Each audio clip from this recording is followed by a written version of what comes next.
The Shepherd's Watch, Part 1, The Golden Hour. You are about to enter a space of deep narrative rest. There is no rush here. The story unfolds slowly, mirroring the setting sun. If your mind wanders, gently bring it back to the imagery of the hills and the light. Allow the length of this tale to serve as a buffer between your day and your sleep.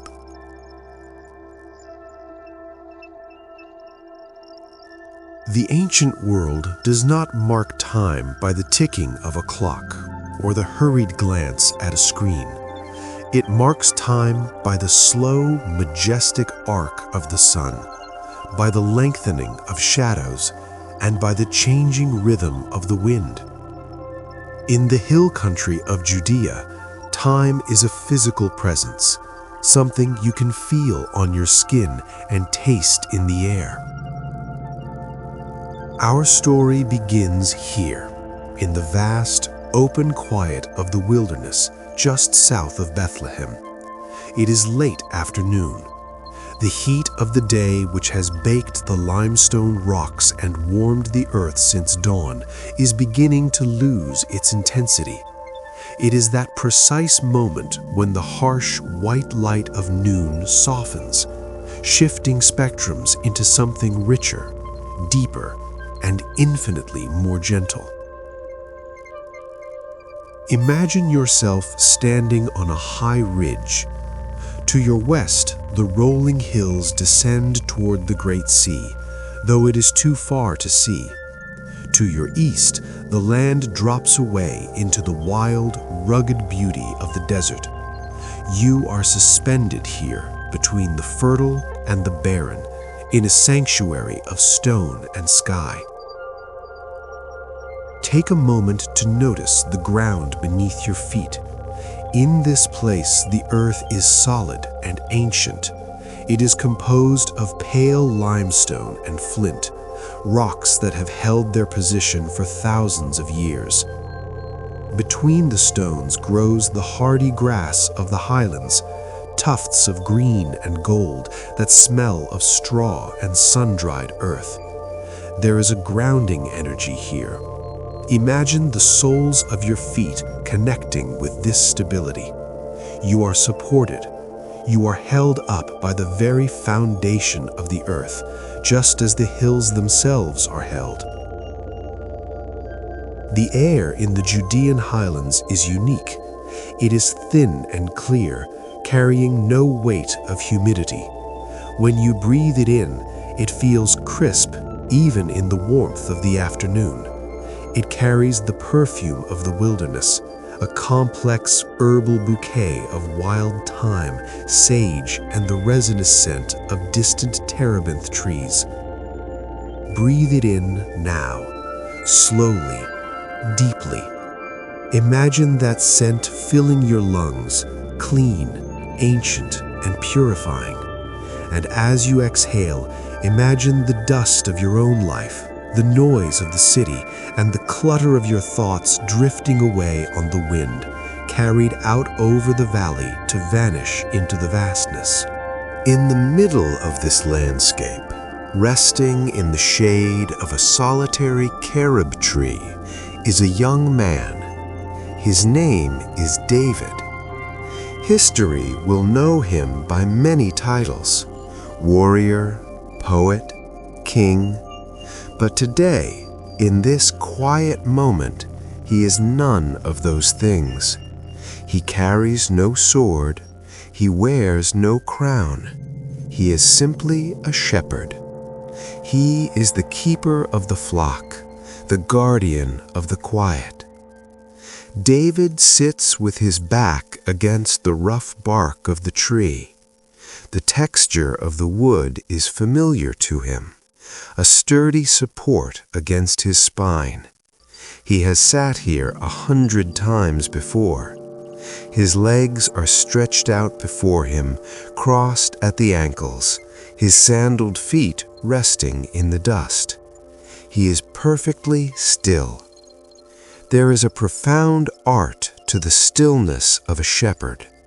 It is not the stillness of sleep, but the stillness of deep, relaxed awareness. His eyes are open, scanning the horizon not with anxiety, but with a soft, unfocused appreciation. He watches the way the light catches the dust motes dancing in the air. He watches a hawk circling high above in the thermal currents, a tiny speck of freedom against the endless blue dome of the sky. He is wearing a tunic of unbleached wool woven by hand, the fabric softened by wear and time. A heavy cloak lies folded beside him, ready for the chill of the coming night. But for now, the air is perfectly temperate. The sun touches his skin, his face, his forearms, his hands, with a warmth that feels like a heavy blanket pulled up to the chin. David's hands rest in his lap. They are strong hands, calloused from work, yet capable of great gentleness. In his right hand, he loosely holds his staff. It is a simple length of almond wood, stripped of bark and polished smooth by the oils of his palm. It is an extension of himself, a tool for guiding, for leaning, for protecting. He takes a slow breath, his chest rising and falling in a rhythm that matches the swaying of the dry grass. He is completely present. He is not thinking about the chores of tomorrow. He is not ruminating on the conversations of yesterday. He is simply here, witnessing the day as it begins to bow down to the evening. Down the slope from where David sits, the flock is grazing. There is something deeply hypnotic about watching sheep graze. They move with a singular focus, a slow, methodical rhythm that has not changed since the beginning of the world. There are perhaps 40 or 50 of them in this band. Ewes with their heavy coats of winter wool, younger lambs staying close to their mothers, and a few old rams with curved horns and steady, knowing eyes. Look at them closely. Notice the texture of their fleece. It is thick and curly, a tapestry of creams, whites, and soft grays. It traps the warmth of the sun, and if you were to bury your hands in it, you would feel the lanolin, the natural oil that keeps them dry and warm. It is a texture of supreme comfort. The sound of the flock is a low, continuous murmur. It is a soundscape of peace.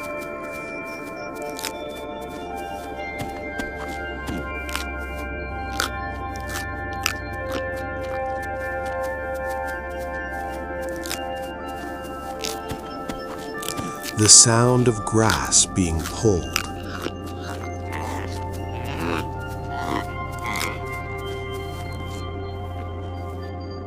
The muffled sound of hooves on the dry earth. Occasionally, a soft, low bleat rumbles in the throat of a ewe calling to her lamb, a sound that is more vibration than noise. David knows every one of them. He knows the ewe with the dark patch on her left ear. He knows the lamb that walks with a slight limp and needs to be carried over the rocky patches. He knows the ram that always leads the way to the water. They are not a collective mass to him. They are individuals, each one under his care, each one safe under his watch. The sheep, in turn, know him. They do not look up with fear when he shifts his weight against the tree. They do not scatter when he clears his throat. They know his scent. They know the silhouette of his form against the skyline. As long as he is there, visible and calm, their world is in order. They can keep their heads down. They can eat. They can rest. This is the essence of the shepherd's psalm, I shall not want. It is the state of having your needs met before you even ask, of being watched over so completely that anxiety has no place to take root. As the afternoon deepens, the light begins to change. This is the arrival of the golden hour. The sun has dipped lower in the western sky, approaching the jagged line of the hills. The harsh, white brightness that bleached the colors of the landscape during noon now transforms. The light becomes amber. It becomes honey. It becomes gold. It spills across the valley like a slow-moving river. Every rock face it touches glows with a warm inner radiance.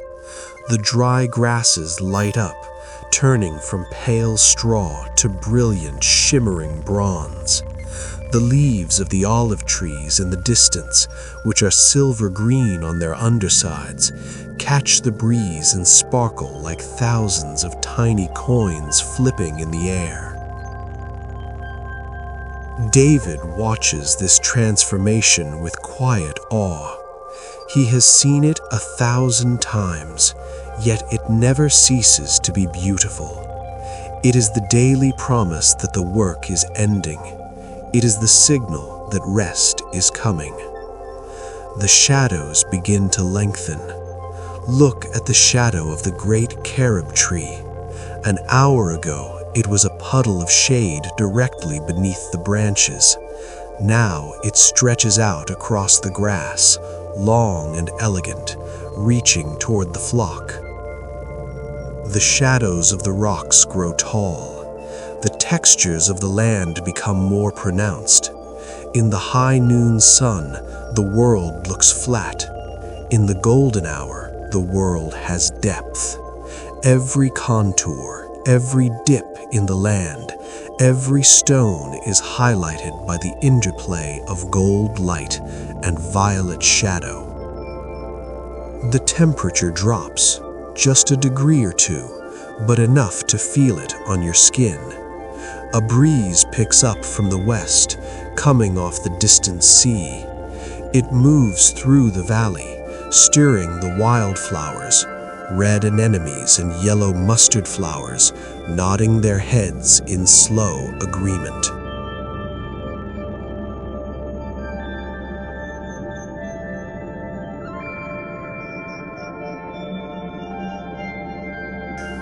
The wind whispers through the branches above David's head. It is a cleansing wind. It sweeps away the heat. It dries the sweat on the brow. It cools the stones. David closes his eyes for a moment, letting his other senses take over. He hears the wind. He hears the sheep. He hears the distinct trilling call of a lark, singing its final song of the day before finding its nest.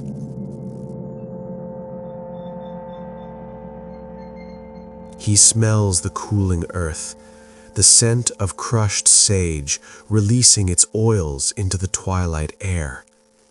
He feels the roughness of the bark against his back and the solidity of the ground beneath him. In this moment, David is modeling a state of being that we often forget. He is simply being. He is not doing. He is not fixing. He is not planning. He is existing in harmony with the world around him. Imagine yourself sitting beside him. There is plenty of room in the shade of the tree. You lean back. You feel the support of the trunk. You stretch your legs out into the soft dust. You look out over the same valley. You see the gold light washing over the hills, bathing everything in a soft, forgiving glow. The worries that you carried with you to this place seem very small here, dwarfed by the scale of the valley and the age of the stones. Here, your to-do list does not matter. Here, your deadlines do not exist. Here, there is only the shepherd, the sheep, and the light. David opens his eyes and reaches for a small pouch at his waist. He pulls out a handful of dried figs and a piece of bread. He breaks the bread slowly, the crumbs falling into his lap. He eats with deliberation, savoring the simple flavor. He looks at the flock. They're beginning to slow down. The frantic energy of the morning grazing is gone. Now they graze with a leisurely contentment. Some of them have already stopped eating and are standing still, chewing their cud, staring off into the distance with heavy-lidded eyes. They too feel the change in the day. They know that the journey to the nightfold is coming, but they are not impatient. They wait for the voice of the shepherd. The golden light deepens into orange. The sun is now a perfect sphere of burning coral, resting right on the rim of the horizon. The sky above transitions into a gradient of colors that no painter could truly capture. From the deep indigo of the zenith, fading into azure, then into a pale, watery turquoise, and finally into the burning apricot and violet at the skyline.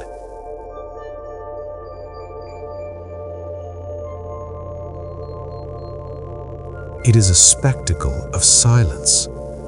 The sun does not make a sound as it sets, yet the event feels symphonic. The clouds, which were wisps of white cotton earlier, are now painted in strokes of magenta and lavender. They hang motionless in the sky, suspended in the amber air. David picks up a small stone and tosses it gently toward the edge of the flock, not to hit, but to guide. It lands with a soft clack. The sheep on the periphery turn, looking toward him. He makes a low clicking sound with his tongue. Tsk, tsk, tsk. It is a gentle sound, barely louder than the wind, but the sheep hear it. Their ears swivel. They know the sound. It is the sound of gathering. It is the sound that says, "Stay close, do not wander. The night is coming, but I am here." He stands up slowly, stretching his arms toward the sky. His silhouette is framed against the setting sun, a dark outline against the brilliance of the west. He brushes the dust from his tunic. He picks up his staff again, gripping it firmly. The golden hour is ending. The blue hour is beginning. But before we move to the journey, let us linger here for just a few moments more. Let us soak in the last rays of this warmth. Visualize that golden light touching your own face. Imagine it penetrating the skin, warming the muscles of your face, relaxing the tiny tension lines around your eyes and mouth. Feel it traveling down your neck, warming your shoulders, melting away the stiffness of the day. Feel it in your chest, a warm, glowing ball of light that expands with every breath you take. Inhale the gold, exhale the gray. The peace of the shepherd is not an accident. It is a discipline. It is the discipline of noticing. It is the discipline of stopping. David does not rush the sun down. He does not wish for the night to come faster. He honors the transition. As you lie in your bed listening to this story, honor your own transition. You are moving from the waking world to the sleeping world. You are moving from the kingdom of doing to the kingdom of resting. Like the sun dipping below the hills, let your energy descend. Let your thoughts sink lower, moving from the busy surface of your mind down into the deep, quiet places of your heart. The sun finally slips behind the ridge. The direct light vanishes, leaving behind a soft, glowing afterlight. The colors of the world instantly mute. The brilliant greens and golds turn to shades of sage, gray, and dusty blue. The air cools rapidly. The first star appears. It is the evening star, bright and solitary in the darkening blue. David looks up and sees it. He smiles. It is his companion, the first watcher of the night. He turns to the flock. "Come," he whispers. His voice is deep and resonant, carrying easily over the quiet hillside. "Come." The sheep begin to turn. They move together, a fluid mass of soft wool and gentle movement. They are ready to follow him. They trust him to lead them through the twilight, to the still waters, and to the safety of the fold. But that journey is for later.